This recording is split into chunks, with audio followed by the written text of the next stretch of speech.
Thank you, Mr. Chair. I wish to address my questions to Alice Goo. Ma'am, pwede po bang malaman yung totoong pangalan ninyo? Your Honor, ang pangalan ko po Alice Lialgo. Alice Lial Goo. Would it be okay with you kung tawagin kitang Alice? Yes po, Your Honor.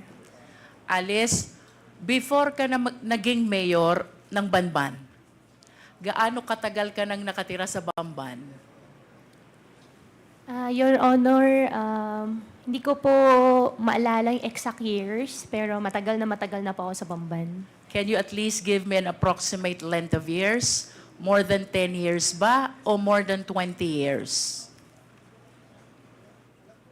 More than 20 years po. More than 20 years. And you will agree with me that 20 years stay in Bamban is really long enough.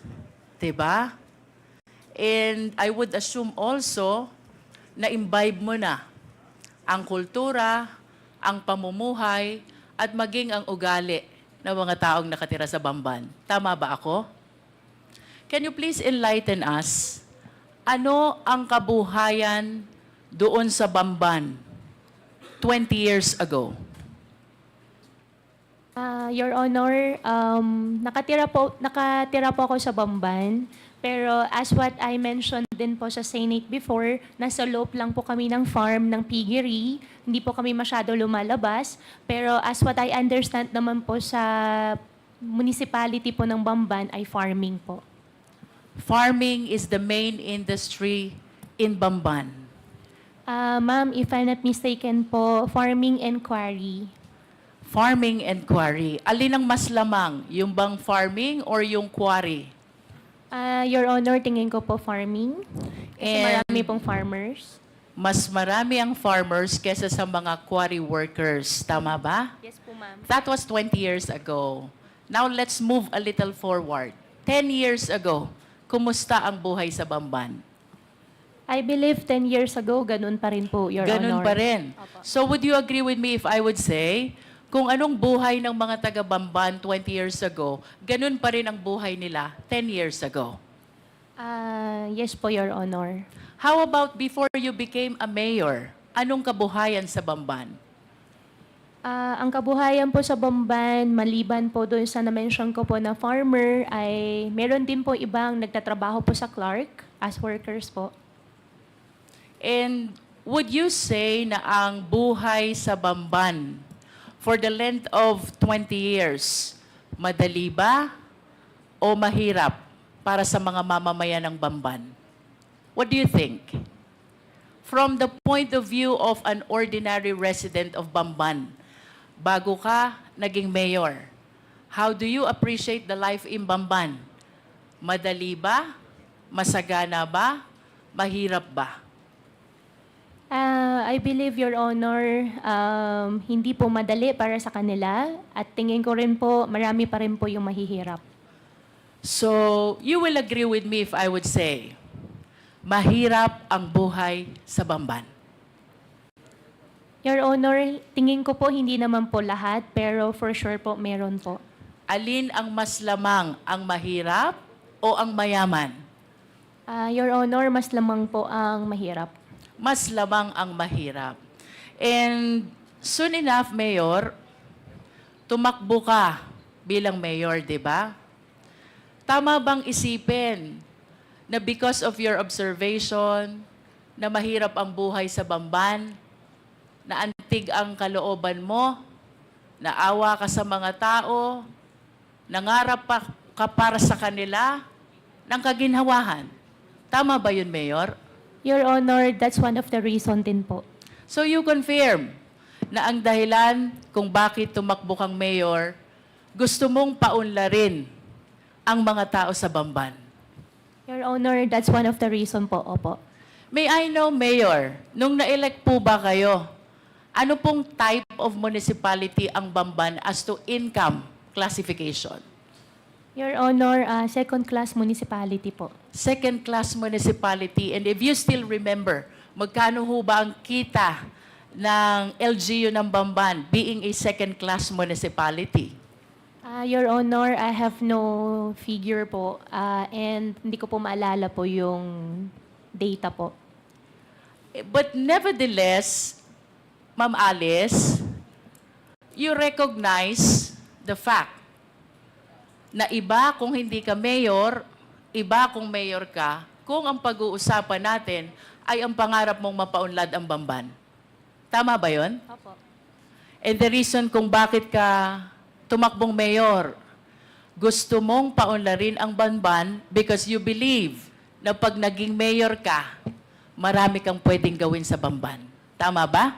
Opo, Your Honor. And one of these things that you can do in Bamban, you can invite and welcome investors. And naniniwala ka rin na itong mga investors na ito, itong mga business establishments na ito ang magpapayaman sa Bamban at ito ang magpapaalwan ng buhay ng mamamayan ng Bamban. Tama ba? Ang belief ko po ay pag nakapag-invite po ng more investors po sa bayan po namin, mabibigyan po ng mas maraming work opportunity po sa mga constituents po namin. And let us move forward, Ma'am Alice. 2022, tumakbo ka na at umupo ka na bilang mayor. Of course, you confirm that because that is a common knowledge, no? I'll be showing some pictures, ma'am, ha? I hope you please enlighten us kung sino itong larawan na ipapakita ko sa iyo. I am referring to the picture on the right of the monitor. Opo. Alice Leal Goo, Bamban. Opo. Kayo po ba ito? Yes, Your Honor. And can you please enlighten us, ano po ba ang nakasulat dito sa poster na ito? Your Honor, ang alam ko po dyan, yan po ay isang newspaper po na from the, I think, Chinese community na kinakongratulate po nila. Yung daddy ko po. Yung dad ko po kasi isang Chinese. And why are they congratulating your dad who is also a Chinese? Sila po yung, since Chinese, tingin ko po since Chinese po sila, at nag-congratulate po sila through Chinese newspaper.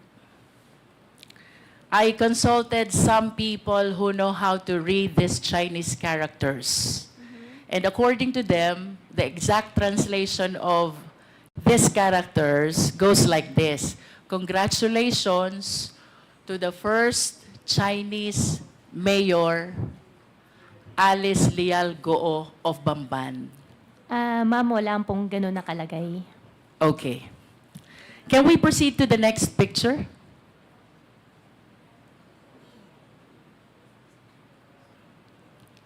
Can you please enlighten us who is in this picture? Ma'am, for that question po, I think I cannot answer. I invoke my right against self-incrimination since may pending case po sa akin about the citizenship. About the citizenship. But would you agree with me if I would say, kamukha mo yung nasa picture? Ma'am, I will not confirm po. Let us proceed to the third picture.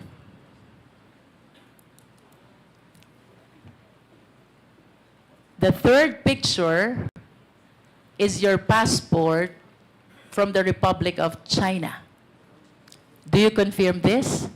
Ma'am, I'm not confirming it. I have 8 pending cases on the court. I invoke my right against self-incrimination po, ma'am. Sorry po. Nonetheless, Mr. Chair, I wish to manifest that the third picture is the picture of the passport of Alice Goo, issued by Chinese government, where the name of her mother, Lin Wenyi, is indicated, and she is described as the dependent of a holder of special investor resident visa. The mother is even described as from Fujian province. And I wish to go back to the first picture. Miss Alice Goo was described also as from Fujian province.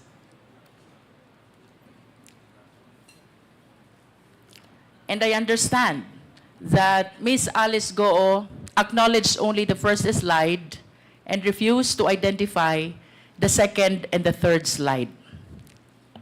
Nonetheless, Mr. Chair, I wish to manifest that these documents are evidence to show that indeed the nationality of Ms. Goo is Chinese.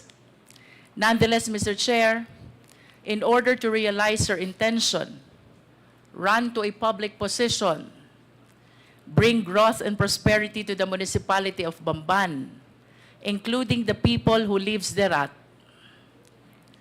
Ms. Alice Goo allowed, if not she's the one who purposely caused the same, the late registration of his birth, and even the application of her Philippine passport.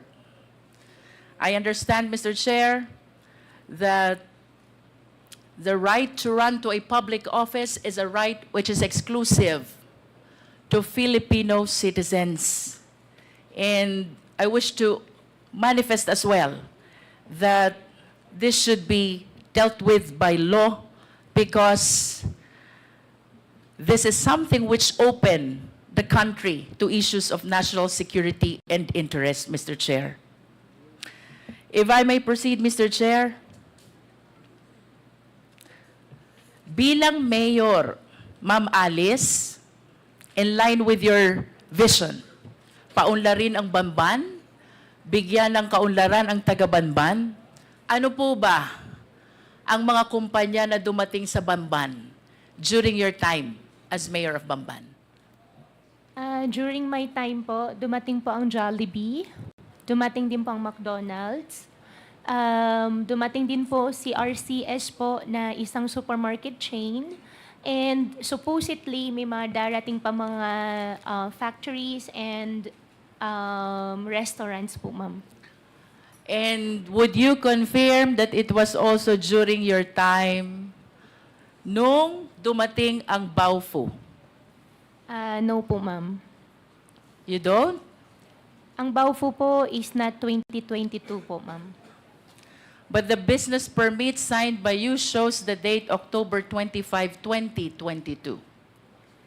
Ma'am, I think may previous po na mayor's permit. Nag-start po Let yan me rephrase 2000. my question. Yeah. Therefore, it was during your time nung na-renew ang business permit ng Baofu. Do you agree to that? Sorry, Your Honor, anong year po? 2022, October 25. October 20. I think po, opo. You are the mayor already. As a matter of fact, if the secretariat can show the business permit of Baofu was signed by Miss Alice Goo in her capacity as mayor. And would you confirm as well na yung Zun U1 Tech dumating din at naisuhan ng business permit during your time? Your Honor, I issued the mayor's permit for Zunyu 1 because meron po silang pack-car license po na pinakita po sa amin. May we direct the resource speaker, Mr. Chair, to limit her answer to the question. The question, Ms. Alice Goo, is, pinatototohanan mo ba na sa panahon mo bilang mayor, June 27, 2023, na-create ang Zunyu 1 at na-issue ang business permit?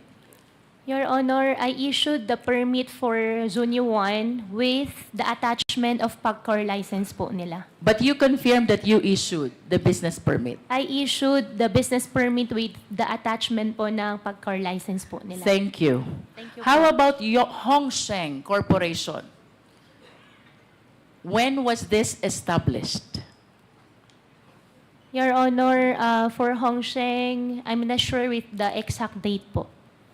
And you will agree with me also that during the Senate hearing, etong tatlong kumpanyang ito, whenever you are being interpellated, palaging nababanggit.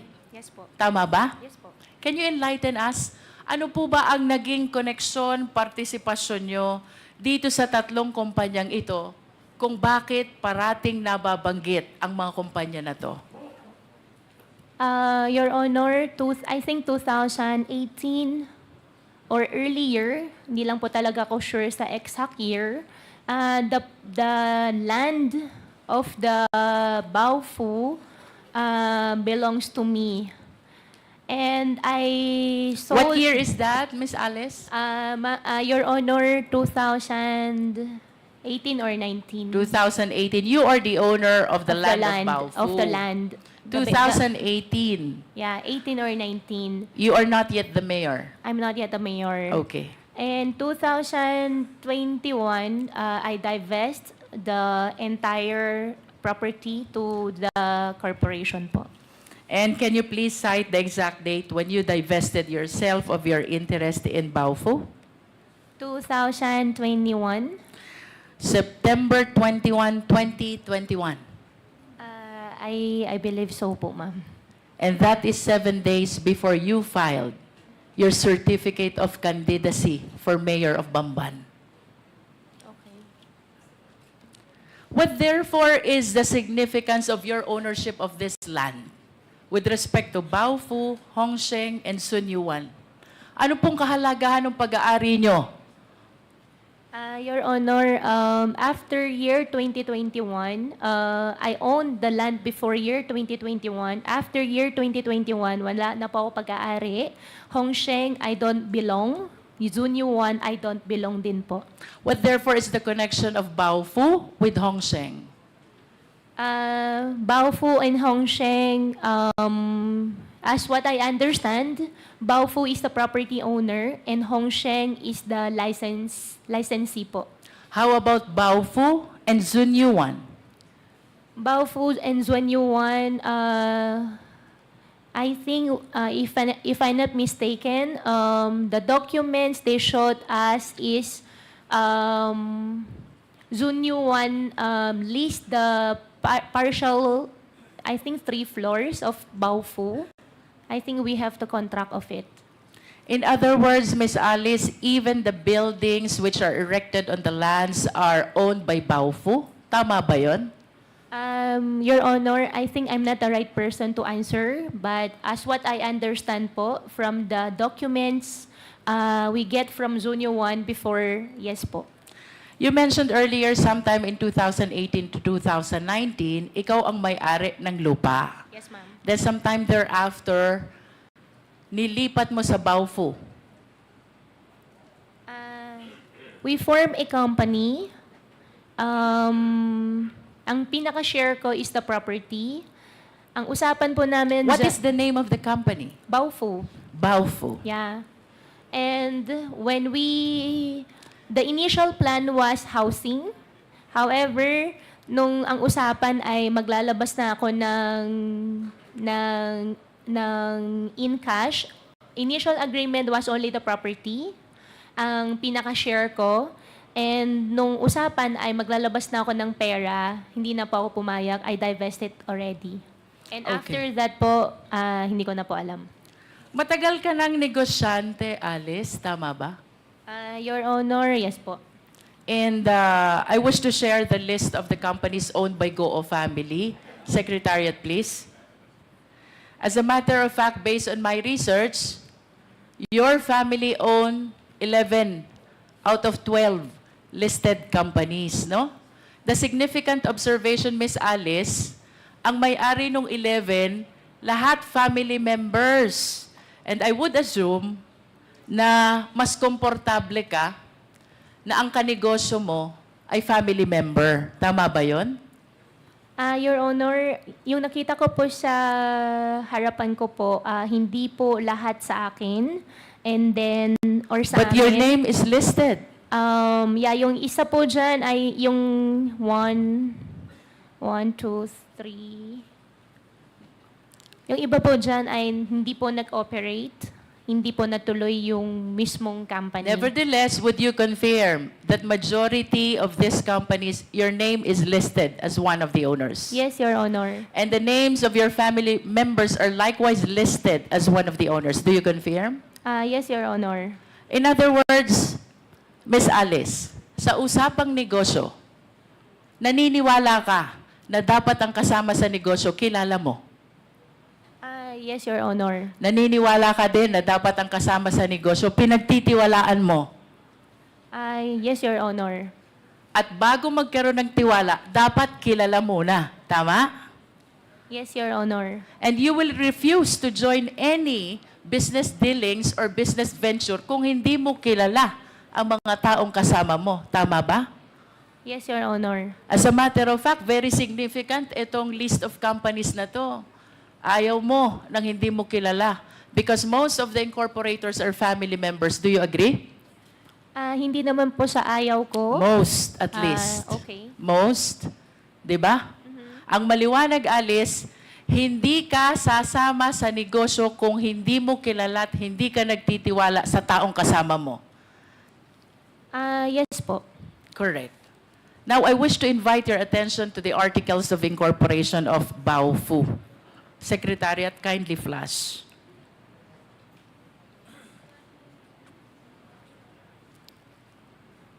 Nakikilala mo ba itong dokumentong ito?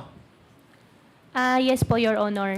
This is the Articles of Incorporation of Baofu, Yes, correct? Po. Yes po. How about the signature across your name? Do you acknowledge that that belongs to you? Yes po. Yes. Do you know Bao Ying Lin?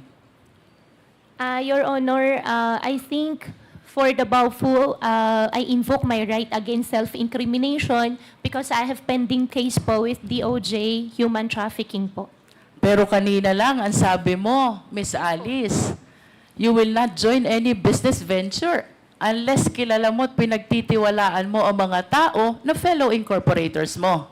Tama? Do you still confirm that? I confirm that, Your Honor. And That is enough, Miss Alice. yes, Now and- let us proceed to the next incorporator. Please flash the Articles of Incorporation, please. Do you know Ru Jin Zhang? I invoke my right against self-incrimination po, Your Honor. But again, I have pending wish case to po. remind you, Miss Alice, of your earlier statement. Ang sabi mo, hindi ka sasama sa isang negosyo kung hindi mo kilala at pinagtitiwalaan ang mga fellow incorporators mo. Your Honor, since may pending case po. I understand. Opo. Now let us proceed to the third incorporator, Zhang Wang. Do you know him? I invoke my right po ulit, Your Honor. For the information of the committee, Mr. Chair, ito pong si Bao Ying Lin, fellow incorporator ni Alice Goo, sa Baofu Corporation is convicted of 3 billion Singaporean dollar money laundering.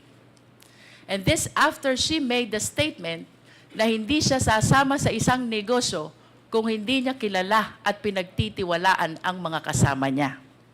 With respect to Ru Jin Zhang, Mr. Chair, he is likewise convicted of 3 billion Singaporean dollar money laundering.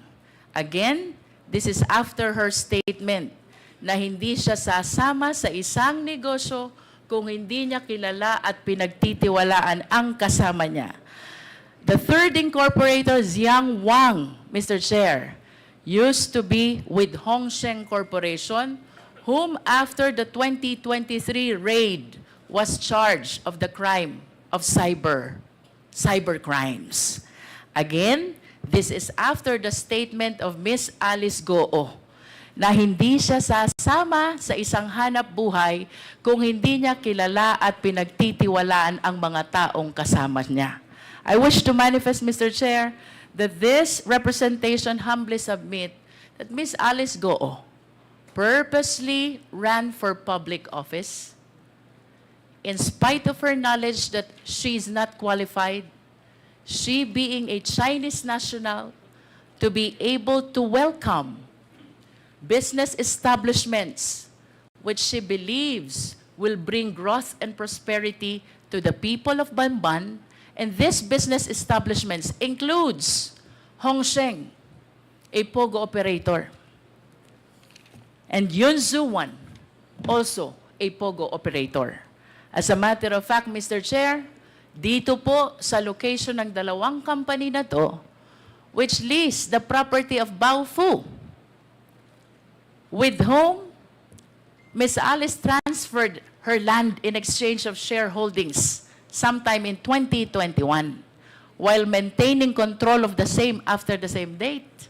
Dito po nahuli ang maraming Chinese nationals who are now charged of the cases of money laundering and even qualified human trafficking, Mr. Chair. Your Honor, if I may, just a short interjection. Para lang matanong ko lang si Miss Alice Go. Yung bang mga nabanggit na mga pangalan ni Congresswoman Luistro, si Ziyang Wang, si Rujin Zhang, at saka si Bai Yong Lin, did you say nakakilala mo sila? Mr. Chair, ang kakilala ko po dyan talaga si Wang Ziyang. Si Wang Ziyang. So, is this the same Wang Ziyang na nabanggit ni Congresswoman Luistro na na-convict sa money laundering? As a cybercrime? Siya ba yun? Mr. Chair, hindi ko po alam na nakasuhan po siya ng cybercrime. Okay. So, ito ba sila ay galing sa isang probinsya sa China? Mr. Chair, nakilala ko po si Wang Ziyang sa Clark. Sa Clark? Opo. But you know, mga galing sila sa China. Yung dalawa po hindi ko po kilala. Okay, sige. Thank you. You may proceed, Congresswoman Luistro. There are speculations, Miss Alice, na itong Hongsheng, ang Baofu, Zunyuan, and you are one and the same. Do you agree? Totally not agree. Totally not. Listen to this. September 16, 2020, you signed the application in the Sangguniang Bayan of Bamban in behalf of Hongsheng, applying for franchise, license, and permit. Your Honor, I did not sign any documents po. You did not I sign. did not sign. However, nakalagay po yung pangalan ko po dyan as representative, but I did not sign any documents po. Would you know kung sino ang naglagay ng pangalan mo? Your Honor, I have no idea. You have no idea. Next, Ms. Alice, February 11, 2021, you executed a lease.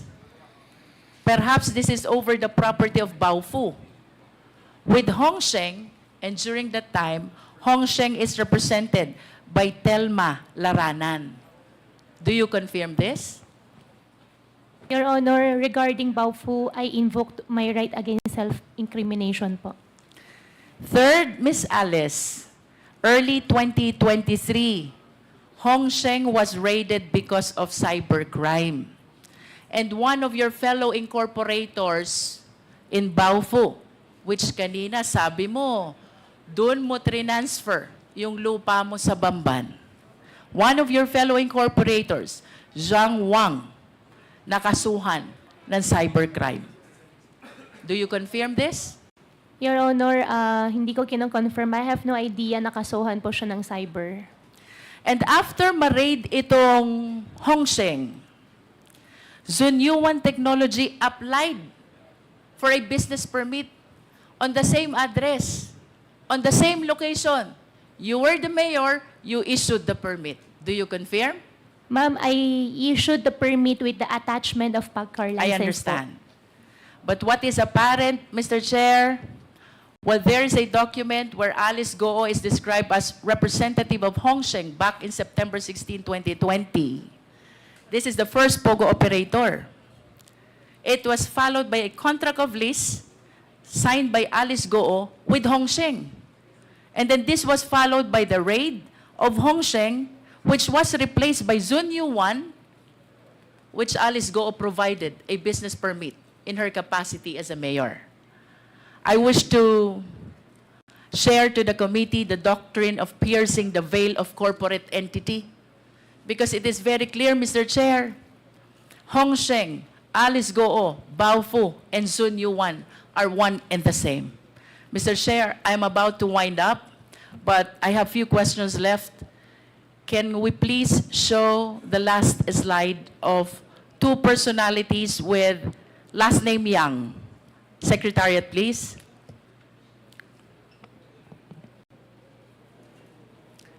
Alice, kilala mo ba to? Your Honor, hindi po. Can we flash the next picture? How about this picture? Your Honor, hindi po. Hindi ko rin po nakita, hindi ko po siya kilala. The first picture is Michael Yang, and the second picture is Hong Jang Yang.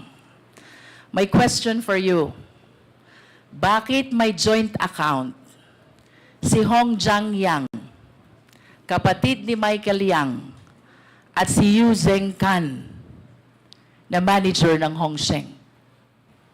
Your Honor, hindi ko po alam yon. To wind up, Mr. Chair, I wish to make a very short manifestation.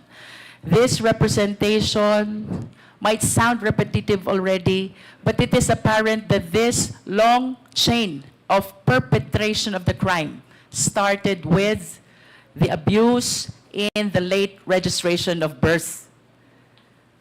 Ms. Alice Goo was able to procure a birth certificate from the Philippines and even the Philippine passport, which paved the avenue for her to run to a public office. I urge the House, let us strengthen our rules, because if the loose rules on Filipino citizenship, including the rights attached to it, which must be exclusive to Filipino nationals, then we will be at the behest of the perpetrators of illegal activity. To add, Mr. Chair, the fictitious birth certificate even paved way to solicit identification cards from different government offices. That includes the DFA, the BIR, the LTO, and the similar government offices, Mr. Chair. Second, Mr. Chair, the layering by way of registration of various documents, making it appear that they are legit corporation, makes it harder for the Philippine government to verify and even monitor the illegal activities of these foreign nationals, Mr. Chair. So I wish to suggest that we install a monitoring system with the SEC. We wish to recommend to the SEC that they install a monitoring system to make sure that the application for registration is legit, the operation is genuine, and the location is indeed existing. Third, Mr. Chair, illegal activities and illegal POGOs will not proliferate if they are not able to transfer money. So I humbly suggest as well, Mr. Chair, that we tighten our rules on anti-money laundering. Hindi po sila makakapag-perpetrate ng illegal activities if there are no funds which will fuel their illegal activities. I submit, Mr. Chair.